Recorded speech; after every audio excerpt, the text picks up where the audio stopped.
এটা হচ্ছে মুরগি, ছোট ছোট কিউব করে কেটে ভেজে নিয়েছি। এখন এই সবজিতে দিয়ে দিব।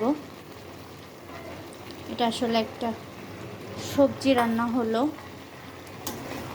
সকালবেলায় বাচ্চাদের জন্য, টিফিনের জন্য। আসলে সকালে কি করব একটা প্যারা থাকে অনেক সময়, মানে সকালবেলায় উঠে রান্না করতে দেখা যায় অনেক আলসামি লেগে যায়।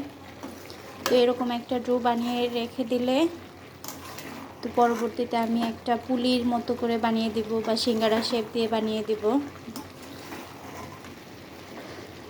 তো সেটা বাচ্চারা খেতেও পছন্দ করবে, বা রোলের মতো কিছু একটা বানিয়ে দিলাম।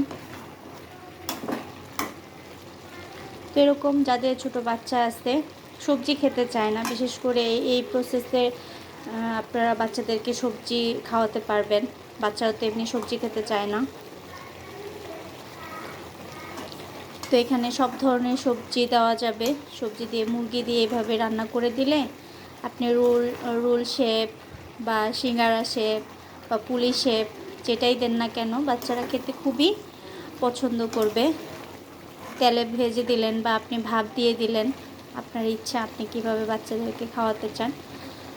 তো আমি এভাবে করি, মাঝে মধ্যে করি। সবসময় যে একই আইটেম করি তা না, ভিন্নতা থাকে। অনেক সময় চিকেন ফ্রাই করে দেই, সকালে না হয় পরোটা করে দেই, না হয় মুগলাই করে দেই, এক এক সময় এক একটা করে দেই। নুডলস থাকে, পাস্তা থাকে, অনেক সময় রাইস ফ্রাই করে দেই, যেটাকে ফ্রাই রাইস বলে। তো ধন্যবাদ, সবাই ভালো থাকবেন, সুস্থ থাকবেন। আল্লাহ হাফেজ।